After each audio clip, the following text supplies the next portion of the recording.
Halo semuanya, kalau kita ngomongin geografi, apa sih yang biasanya langsung kepikiran? Peta? Atau hafalan nama-nama ibu kota? Nah, hari ini kita bakal lihat geografi dari kacamata yang beda banget. Kita akan bongkar 10 konsep kunci yang bisa mengubah cara kita memandang semua hal di sekitar kita.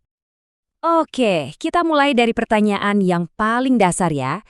Coba deh, waktu Anda dengar kata geografi, apa yang pertama kali muncul di pikiran? Mungkin peta dunia? Atau nama-nama negara gitu ya? Ya, wajar sih kalau kita ingatnya pelajaran sekolah yang isinya hafalan. Padahal, geografi itu jauh lebih luas dari itu loh.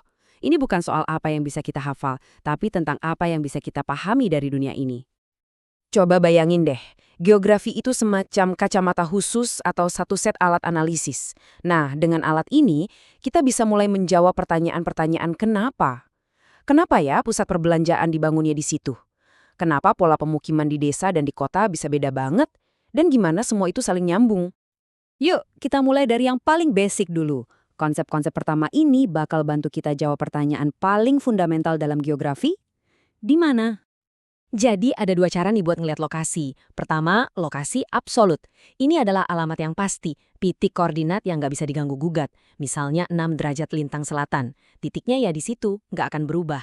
Tapi, yang lebih menarik itu justru lokasi relatif. Sebuah tanah bisa jadi super mahal bukan karena titik koordinatnya, tapi karena lokasinya yang strategis, persis di sebelah mall. Nah, nilainya itu ditentukan oleh apa yang ada di sekitarnya. Konsep yang sama juga berlaku buat jarak. Jarak absolut itu ya angka pasti. Misalnya, Jakarta ke Surabaya itu sekitar 780 km. Tapi jarak relatif itu lebih ke soal persepsi dan pengalaman. Naik pesawat mungkin cuma 1,5 jam, tapi kalau naik kereta bisa 12 jam. Jarak kilometernya sih sama, tapi rasanya beda banget, tergantung waktu dan biaya yang kita keluarin. Konsep berikutnya adalah keterjangkauan. Ini bukan cuma soal seberapa jauh, tapi seberapa gampang sebuah tempat itu diakses. Dan kuncinya ada di infrastruktur. Contohnya gini deh. Nah, ini contoh yang pas banget. Sebuah desa yang secara kilometer mungkin lebih dekat, bisa jadi terasa lebih jauh karena medannya susah atau nggak ada jalan bagus. Sementara kota lain yang ratusan kilometer jauhnya, tapi nyambung sama jalan tol, rasanya lebih dekat. Jadi, keterjangkauan inilah yang menentukan interaksi bisa terjadi atau enggak. Oke, kita udah tahu di mana. Sekarang ayo kita zoom in sedikit untuk melihat bagaimana sih semuanya itu tersusun. Kita masuk ke bagian kedua, bentuk dan pola. Pola itu intinya soal susunan. Gimana sih berbagai hal itu tersebar di satu tempat? Apakah mereka ngumpul jadi satu, menyebar rata, atau malah membentuk barisan? Dengan membaca pola, kita bisa mulai menebak proses apa yang ada di baliknya. Lihat aja contoh ini.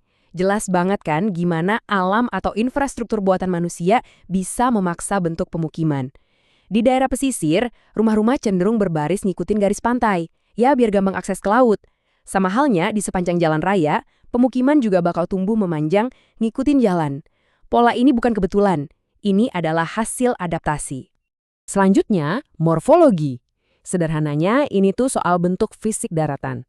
Apakah datar, berbukit-bukit, atau pegunungan. Nah, bentuk ini sangat menentukan apa yang bisa dan nggak bisa kita lakukan di atasnya. Contoh Jakarta dan Puncak ini benar-benar pas. Kita kan nggak mungkin bangun kota metropolitan yang padat di lereng yang curam.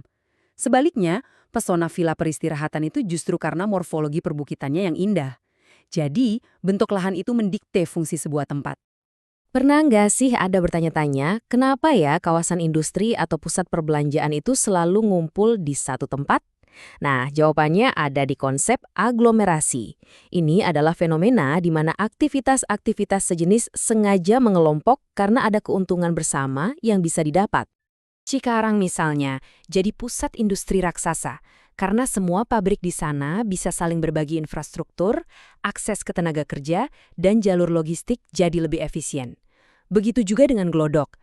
Para pedagang elektronik ngumpul di sana karena mereka tahu disitulah pasar mereka berada. Ini bukti nyata gimana geografi menciptakan efisiensi. Oke, kita sampai di intinya cara berpikir geografis nih. Bagian ketiga ini adalah tentang gimana kita bisa membaca hubungan dinamis yang terjadi antar wilayah. Ini seru banget. Gak ada satu wilayah pun yang bisa hidup sendirian. Inilah inti dari interaksi. Lihat aja hubungan klasik antara desa dan kota. Ini adalah simbiosis yang sempurna. Desa memasok bahan pangan, sementara kota memasok teknologi dan barang jadi. Mereka saling bergantung untuk bisa maju. Konsep yang satu ini menarik banget karena menyoroti soal sudut pandang. Nilai kegunaan sebuah tempat itu ternyata relatif. Bagi seorang turis, pantai itu tempat rekreasi yang bernilai tinggi. Tapi bagi seorang nelayan, pantai yang sama adalah sumber mata pencaharian. Tempatnya sama, tapi nilainya bisa beda banget tergantung siapa yang melihat. Ini adalah salah satu ide paling mendasar dalam geografi. Tidak ada dua tempat di dunia ini yang 100% sama. Setiap wilayah itu punya sidik jari uniknya sendiri, hasil kombinasi dari kondisi alam dan manusianya. Inilah yang kita sebut diferensiasi area. Nah, keunikan inilah yang kemudian melahirkan spesialisasi. Dieng dengan iklim sejuknya, ya sempurna untuk kentang. Sementara pesisir Indramayu, ya unggul dalam perikanan. Dan justru karena perbedaan inilah, mereka jadi saling membutuhkan dan akhirnya berinteraksi. Nyambung kan? Dan yang terakhir, keterkaitan keruangan. Ini tuh kayak jadi detektif geografi. Tugas kita menghubungkan titik-titik sebab dan akibat. Kita lihat sebuah fakta, tanah di sekitar gunung berapi itu subur banget. Lalu kita lihat fakta lain, aktivitas pertanian di sana sangat padat. Konsep ini ngajarin kita untuk menarik benang merahnya. Pertanian padat terjadi karena tanahnya subur. Ada hubungan spasial di antara keduanya. Jadi setelah kita melewati semua konsep tadi, sekarang kita punya sebuah lensa baru yang lebih tajam untuk melihat dunia. Inilah ke-10 alat dalam toolkit geografi kita. Mulai dari yang paling dasar seperti lokasi dan jarak, sampai yang lebih kompleks seperti interaksi dan keterkaitan keruangan.